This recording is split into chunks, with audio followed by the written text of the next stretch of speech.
Hi, welcome to another one of my video blogs. This video is by request. It's a follow-up to my time and time travel morning mug from a couple weeks ago. This is not an official morning mug, it's actually afternoon, and I am drinking Diet Cherry Dr. Pepper, not coffee right now. I don't usually drink these. Usually it's like Diet Mountain Dew or something like that.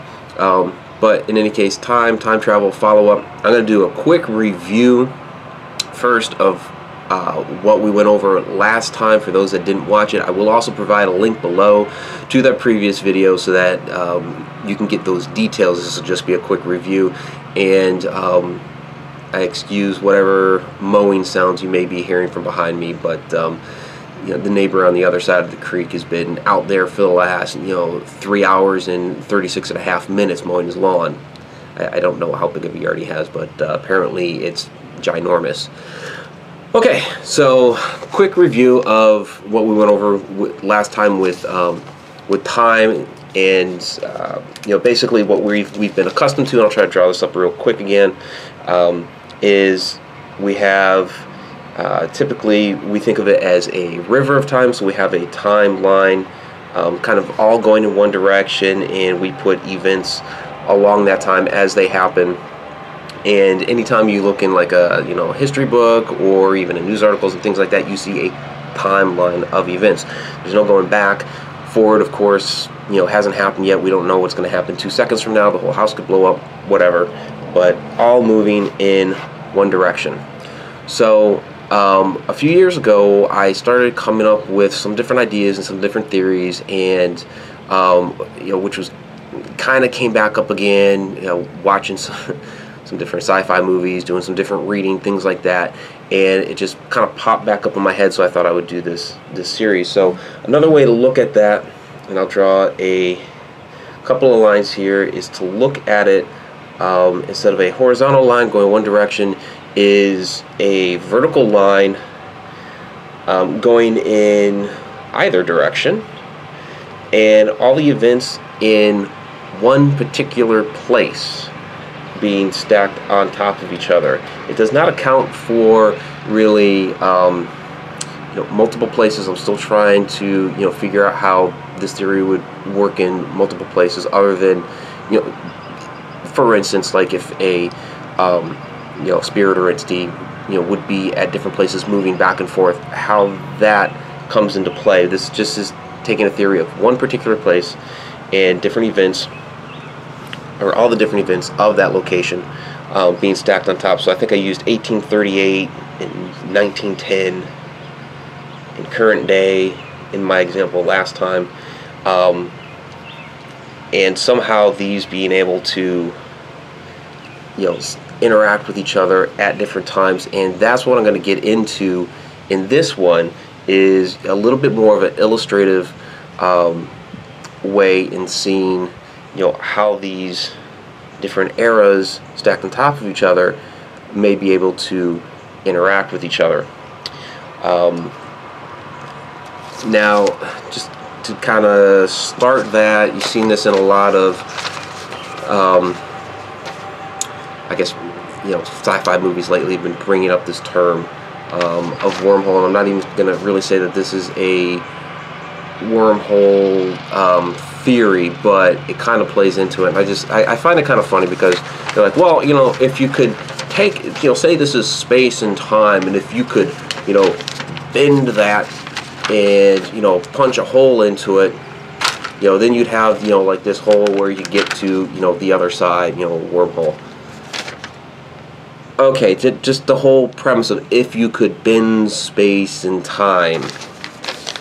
Yeah, because we readily do that all the damn time, right? I'm not saying wormholes don't exist. I mean, they could. I just find it a little narrow-sided to just simply say, oh yeah, we just fold those over and pop a hole, and poof, we're over there.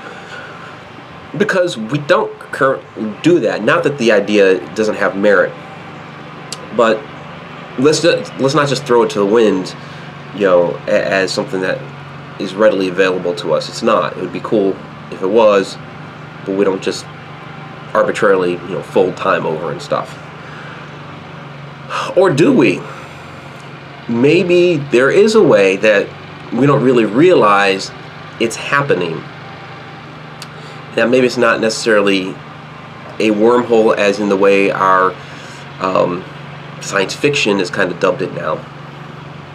For my demonstration, I was going to use a pack of cards, couldn't really find one, but then I figured out that maybe a stack of photographs would be better, because with a stack of photographs you have images of time and location.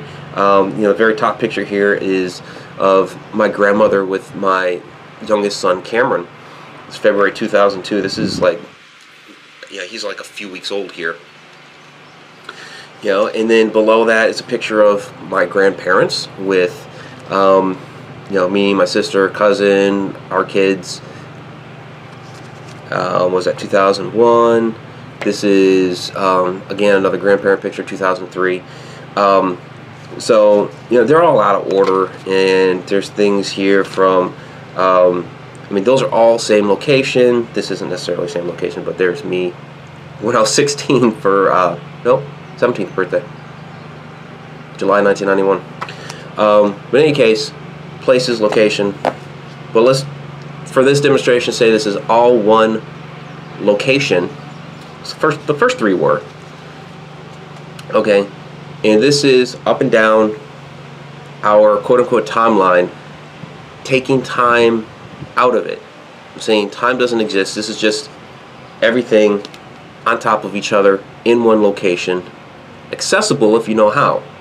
Okay, I went over different dimensions in the previous video. First dimension is a line, second dimension is a plane, third dimension is a 3D, three-dimensional object. We reside and live in the fourth dimension, or what we've called the fourth dimension, time, and from whichever dimension that you're in, you're able to readily access the other ones below you. So to get outside of time, you'd have to be in the fifth dimension. So let's say we're in the fifth dimension and we're looking at time. This is everything that happens in a particular location. Okay, so let's take an event here near the top and an event here near the bottom. Okay, two different events, same place. And I wish I had a thicker stack, but let's say from the fifth dimension I'm able to take those and have them touch each other and have them interact with each other. Okay, this is our bend. Yeah, I wish I had a thicker stack, so I could show that there's your bend in time. There's them connecting with each other, and they're able to experience and interact with each other. Okay, to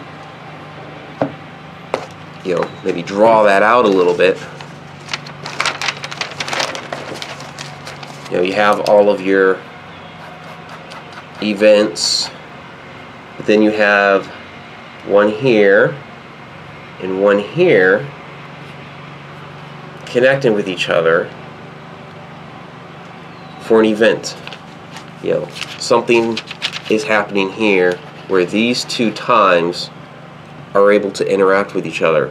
So let's say me in 2000 or 2015, and I don't know, I'll say 1898, and I'm seeing and experiencing something that's going on back then. Maybe it's and I'm shaking the camera because it's on the table, but I'm seeing and experiencing them. They're seeing and experiencing me. So maybe they're seeing me as a ghost, I'm seeing them as a ghost.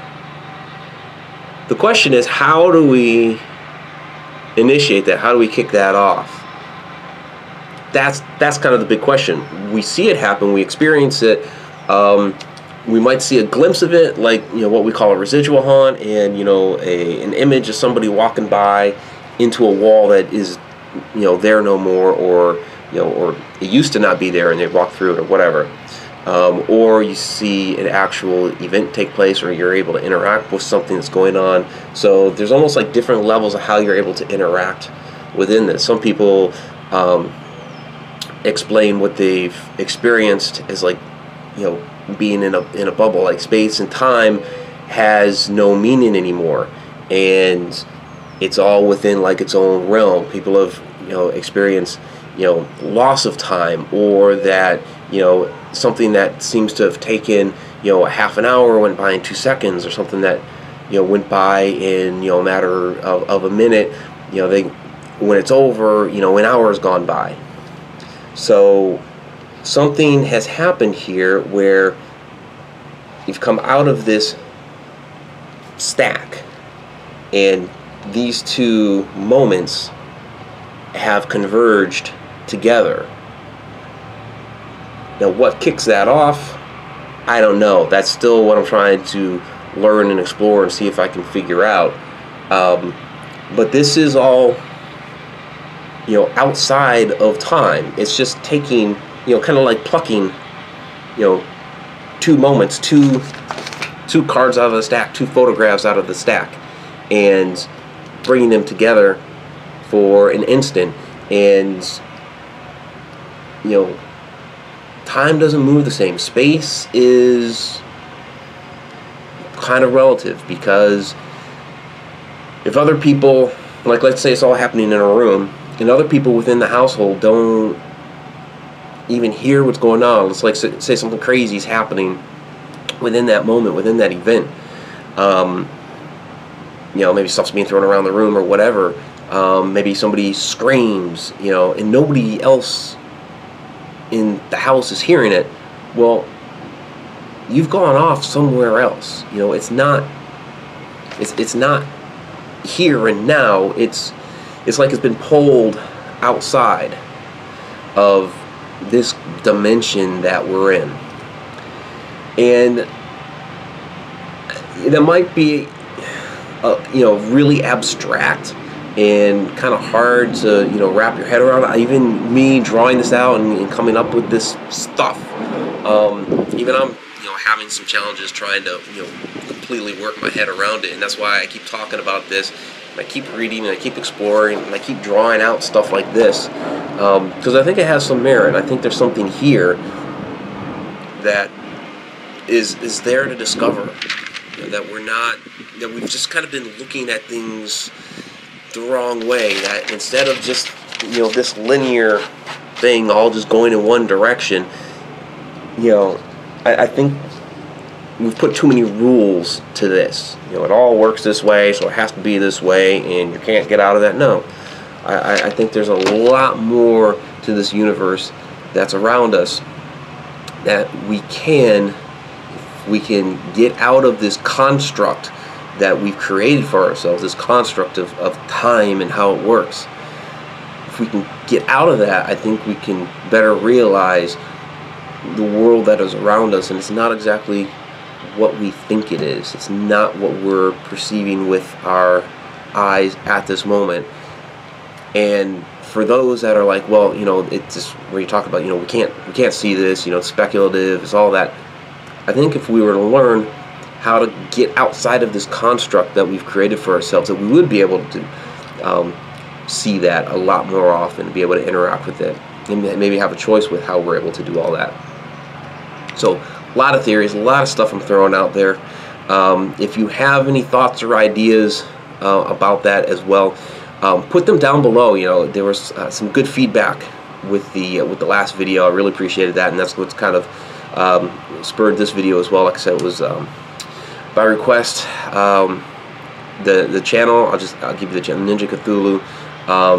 I've given them a shout out before. The Creepy Places, those guys, great job. Have a lot of great discussion. So please leave comments below. If you have ideas for other videos, by all means go ahead and make suggestions. I'd be willing to take them. You know, if you like the video, give it a thumbs up, and if you haven't already, please subscribe. Until next time.